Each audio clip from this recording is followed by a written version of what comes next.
This is the moment we're waiting for. This is the moment we live for. This is the moment we support our team through the thick and the dry period for. This is the reason why we follow Arsenal Football Club. The love of the game, the spirit transmitting through the crowd to the players. But before I go on my rant for this video, before I go on, I would like to start this stream by reading a quote from Jose Mourinho. Yeah, I know a lot of our fan base don't fancy him, but he's been one of the best coaches of the last 20, 30 years. And it goes this on Mikel Arteta. I want to say congratulations to Mikel. Tactically, they are becoming so good. I've been in football for a long time and I can read situations in advance. And Arteta is doing a fantastic job with this team. Building with 4, defending with 5. Massive trust to the youth. Massive man management. I know now people will hear this and laugh because we are top of the league and they are 14th. But I think they will be such a threat when he gets his plan across. And I told him that I hope he gets time because with him, I'm saying that to Arsenal fans. With him, Arsenal will be Arsenal again. This is a man that is known for hating Arsenal. He has such dislike and distaste for Arsene Wenger. But that is not the story for today. The story today is about a team that just looks great. It looks like every single part has been carefully fitted together, molded together to get to this point. Arteta came in at a very precarious moment in Arsenal's history. He came in. There's a lot of mismatch when it comes to building of the squad in our team. We had players from Arsene Wenger who didn't work out, players from Unai Emery who were like, are they going to be it or not? He gave them a run. He tried them out. He tried to pass his idea across. And he won an FA Cup within 6 months. But it became very, very, very, very clear that he wasn't going to succeed with his players. At least Arsenal are incapable of winning the biggest trophies.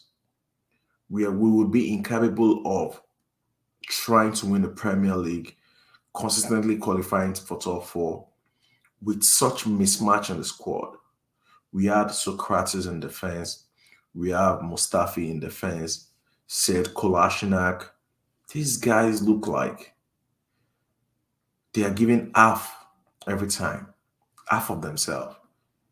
Mustafi, I don't know. It was a record. I think it's still our record. No, Ben White is not a record centre back, but Mustafi was at that point the costliest centre back and top 3 costliest player in Arsenal's history. He was absolutely horrendous. He's a player that always has a mistake in him consistently. But because we spend a lot of money on him and he's on a high wage, we can't shift him. The same thing could be said of Kolasinac. He came in on a free and he was earning more than £100,000 a week. But he was a dreadful defender. Maybe he's good going forward, powering down the flank, playing in a 5 at the back system. But that isn't what Arteta wanted to play. That is the problem when there's a mismatch of players in your squad. We also have Ozil. He gives us the occasional brilliance. But he's a luxury player in the sense that he's not capable of taking a game by the scruff of the neck and completely dominating the game. In the technical sense, yes. But we're not the most technical team, right? It's just all this mismatch all over the pitch from defense to midfield, midfield to the attack. It was just terrible. So what Ateta decided to do was to break it down and build it again. It's been a long journey, guys. It's been with a lot of stress, a lot of pain along the way, a lot of tough decisions that he needed to make. He needed to build a new defense. He wanted to keep um Martinez, who is a great keeper, like an absolutely, in my opinion, a world-class goalkeeper. He's one of the best goalkeepers in the world. But he wasn't ready to stay and fight for his shirt with Leno. It wasn't so long along the way. I think I said, okay, I need a new goalkeeper that is capable of passing from the back and has the ability to dominate his penalty area. Ramsdale, I know his performance yesterday was just out of this world, but Ramsdale has not shown me consistently that he is the best shot stopper when I'm just getting the ball away from the goal. But he's an incredibly dominant goalkeeper in the 18-yard box in terms of size, coming to meet crosses, and he's also very good with his feet, with a blend of character. Somebody who will stand up for the team, somebody who is commanding, somebody who will communicate effectively to his centre back. So the other side of these games, like shot stopping, hopefully they're coming along, because now we're seeing what he did against Tottenham yesterday. Incredible. That is his best game in an Arsenal shirt. In fact, this is had his two best games in an Arsenal shirt while playing Tottenham. I remember last season, 3-1, 3-1 at the Emirates. Ramsey was incredible. This season again, 2-0 at the enemy's backyard. He was able to pull it off again. So I hope we're gonna get more consistent shot stopping. In fact, I hope he doesn't have to save any shots. Because the sign of a great team is how little your keeper has to save.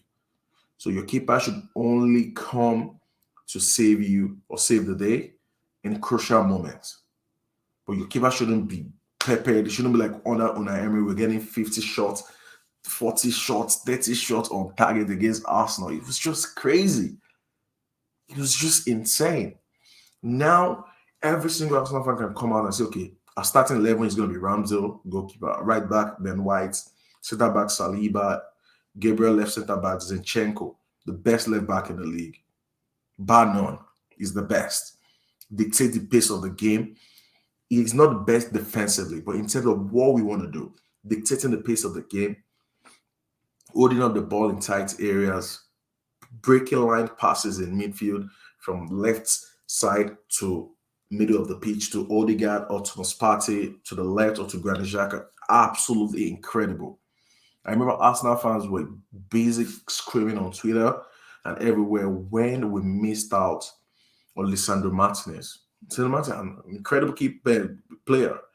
I'm sure it could be as good as Zinchenko for us, but we never know. But what I found out is that Arteta and Edu were able to get another right fit for that position, as Zinchenko has been nothing but marvelous.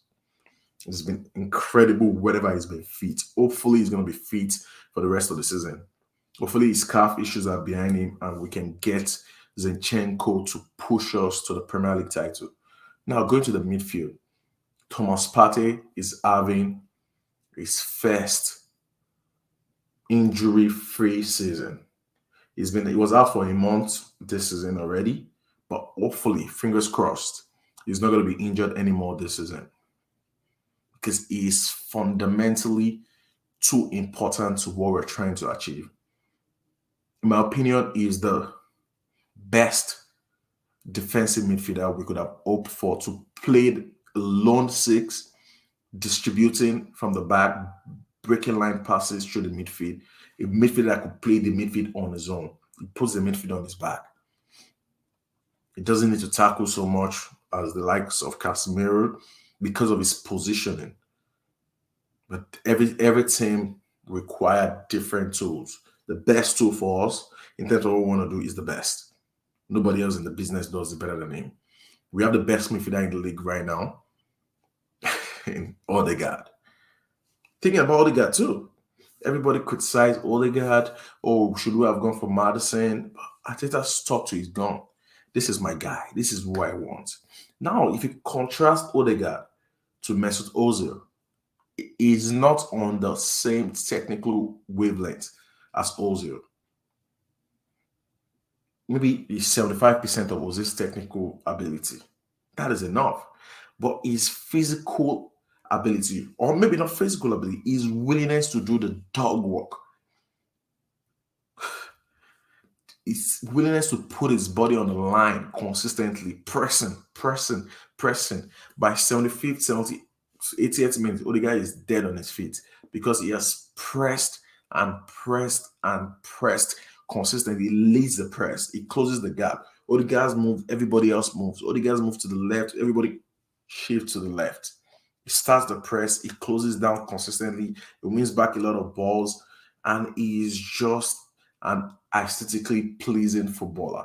He's the kind of footballer I enjoy to watch. He's lovely, he's marvelous, he's absolutely phenomenal in what he does. And we have our warrior. Granit Xhaka, we love. Granit Xhaka, we love. Granit Xhaka, we love. Granit Xhaka, we love. That is a warrior. That is a leader of men. We all play video games. When you're playing FIFA, you see Granit Xhaka, leader of men. That is what he is. You cannot dispute that. And when you think about the team, also, we have a lot of tall players now.